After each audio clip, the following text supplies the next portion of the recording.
इधर देखिए, ये पूरा रस एक ही बार में जान जाएंगे। बस आपको क्या याद करना है पता है? हर एक रस का उदाहरण, और वो भी बड़ा आसान है, आप अपने से कर लेंगे। जैसे देखिए, रस कितने हैं? 10। कक्षा 12 में जो 8 साइड से हैं उनके लिए 10 रस हैं, और जो साइंस साइड से हैं उनके लिए केवल 5 रस लगे हुए हैं। तो इधर देखिए, ये 10 रस हैं। कौन कौन? इधर श्रृंगार, करुण, हास्य, वीर, रौद्र, भयानक, विभत्स, अद्भुत, शांत और वात्सल्य रस। इनके स्थायी भाव होते हैं। देखिए, श्रृंगार का रति, करुण का शोक, हास्य का, वीर का, रौद्र का, क्रोध, भयानक का, विभत्स का, घृणा या जुगुप्सा, अद्भुत का, विस्मय, विस्मय माने आश्चर्य, शांत का, निर्वेद। निर्वेद का मतलब होता है किसी से कोई लगाव नहीं, बिना वेदना के, बिना दर्द के, किसी को कुछ हो रहा हो आपको कोई फर्क नहीं पड़ता। किसमें शांति में रहते हैं आप, बस भरोसा करते हैं ऊपर वाले पे कि जो हो रहा है वो होने दीजिए। वात्सल्य जब रस आता है तो वत्सल होता है। देखिए इधर परिभाषा कैसे बनाएंगे, हर एक रस की परिभाषा आपको, सबका स्थायी भाव बस याद होना चाहिए। अब बाकी परिभाषा, सब रसों की परिभाषा एक जैसी। देखिए लिखा है, जब वीर रस का परिभाषा, जब उत्साह नामक स्थायी भाव, विभाव, अनुभाव और संचारी भावों के संयोग से रस का रूप ग्रहण करता है, चाहे रस रूप में परिवर्तित होता है, चाहे रस का रूप लेता है, तब वहां पर वीर रस होता है। उदाहरण क्या है? रणबीज चौकड़ी भर भर कर चेतक बन गया निराला था, राणा प्रताप के घोड़े से पड़ गया हवा का। अर्थात आपको उदाहरण क्या चुनना है? आपको उदाहरण वो लेने हैं जिनके अंदर अस्थाई भाव मौजूद हो। अगर किसी उदाहरण में आपको हंसी आ रही है तो वो कौन सा उदाहरण हो जाएगा? हास्य रस का उदाहरण। अगर आप कोई ऐसी बात पढ़ रहे हैं या सुन रहे हैं जिससे आपको डर लग रहा है तो वहां भय नामक अस्थाई भाव उत्पन्न होगा और आपके अंदर कौन सा रस आ जाएगा? भयानक रस। यही होता है, ये अस्थाई भाव हमारे मन में होते हैं, बस ये कभी कभी जब अवसर मिलता है, समय मिलता है तो ये उभर जाते हैं। तो जब ये उभरते हैं तो अपना रस लेके आ जाते हैं। समझ में आ गया? जैसे देखिए इधर परिभाषा बनाने का तरीका, बस ये है उत्साह और यहाँ है वीर। जिस रस की परिभाषा लिखनी होगी उसका स्थायी भाव यहाँ लिख देंगे और वो रस यहाँ लिख देंगे। मान लीजिए आपको भयानक रस की परिभाषा लिखनी है तो आपको इस परिभाषा में केवल 2 जगह परिवर्तन करना है। उत्साह के जगह भय कर देंगे और रस के जगह, वीर के जगह भयानक कर देंगे। और आपको यहाँ एक ऐसा उदाहरण लिखना होगा जिससे आपको डर लगे पढ़ने से। तो देखिए ऐसे करके ये आपका पूरा रस, ऐसे सारे रसों की परिभाषा, अस्थाई भाव यहाँ लिखेंगे और रस का नाम यहाँ लिखेंगे। जिसका अस्थाई भाव रहेगा वही रस यहाँ रहेगा और परिभाषा आपकी बन गई। उदाहरण क्या करेंगे? ये अस्थाई भाव के आधार पर उदाहरण, जैसे मान लीजिए रति है तो इसमें प्रेम विषयक जो चीजें होती हैं उनका उदाहरण यहाँ पर लिखेंगे।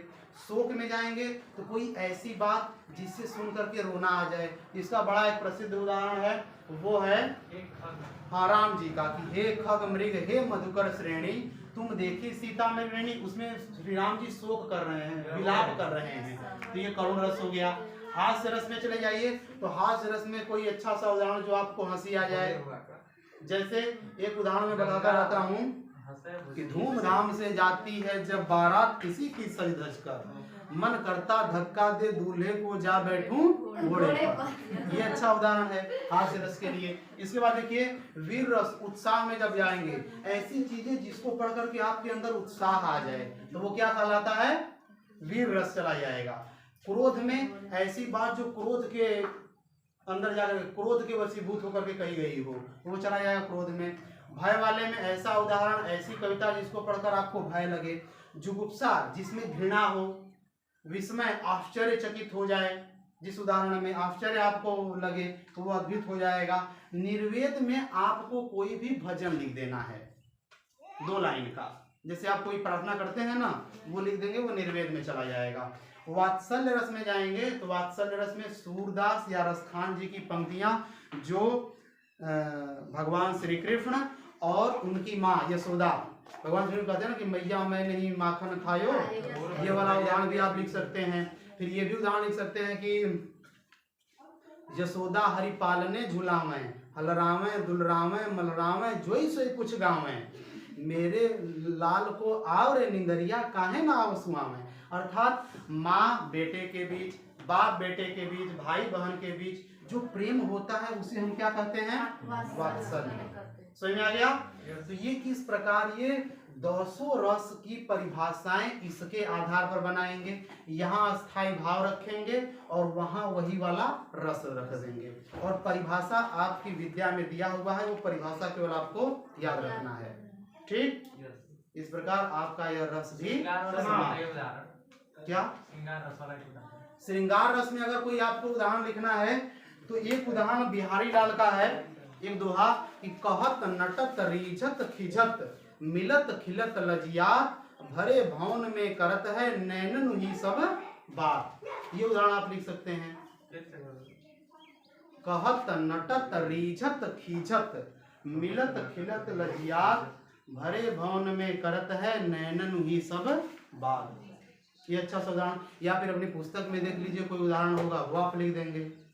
ठीक है, चलिए। सर एक वो थोड़ा शांत वाला कैसे रहेगा? शांत है, अगर शांत रस का उदाहरण लिखना है तो फिर शांत रस में आप कोई एक भजन, कोई भजन याद है, प्रार्थना याद है? हाँ, वह शक्ति हमें। या फिर सबसे आसान है कबीरदास जी का दोहा, जब मैं था तब हरि नहीं, अब हरि है मैं नाही, सब अंधियारा मिट गया जब दीपक देखा माही।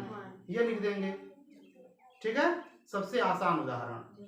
या फिर ये भी लिख सकते हैं, वृक्ष बोला पात से सुन पत्ते मेरी बात, इस घर की यह रीत है एक आवत तो एक जात। शांत रस का मतलब होता है ऐसे उदाहरण जिनको सुन करके आपके अंदर इस दुनियादारी के मुंह से आप अलग हो जाएं।